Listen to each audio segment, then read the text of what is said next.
Կցանկանայի իմանալ իշխանությունը ինչպես է պատկերացնում, թե ինչպես այսպես ասած պետք է գահանկեցարվի ամենայն հայոց կաթողիկոսը, եթե եպիսկոպոսների մեծ մասը, գիտենք, որ 54 եպիսկոպոս կա, մեծ մասը պաշտպանում է Գարեգին II-ին, եւ անգամ այն քահանաները, որոնք համակրում են Նիկոլ Փաշինյանին, ասում են, որ պատարակների ժամանակ հնչեցնելու են Գարեգին II-ի անունը։ Եվ մամուլում մի հրապարակում կար, որ դիվանագիտական այսպես խողովակներով են փորձում նաև նշում գործադրել տարբեր թեմերի վրա։ Ժորժ ջան,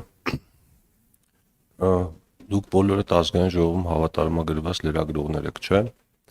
Ու ազգային ժողովի միջանցքներում ու նաև այլ տեղերում, այլ տարբերակներով թե պարոն Հովհաննիսյանից, թե ինձնից, թե մնացածից տարբեր թեմաներով մեկնաբանություններ վերցնելու բազում առիթներ եք ունենում։ Հիմա ինձնից լավ գիտեք, որ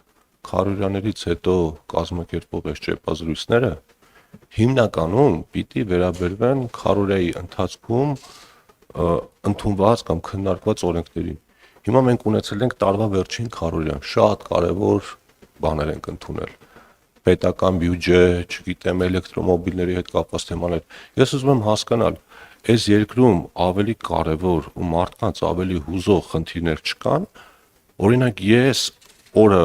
500 հատ նամակ եմ ստանում, ասենք գույքահարկերի մասին, էլեկտրոմոբիլների մասին, բյուջեի մասին։ Ինձ թվում էր, որ լրատվամիջոցների հիմնական դերը այն պիտի լինի, որ իրենք մարդկանց կյանքին վերաբերող խնդիրները, որոնք որ քննարկվում են ազգային ժողովում որոշումներ են կայացվում, ժամանակին ու ճիշտ ձևով հասցնեն այդ մարդկանց, որ հետո այդ օրենքները ուժի մեջ մտնելուց հետո մարդիկ չզարմանան, չասեն, չգիտենք։ Դե հիմա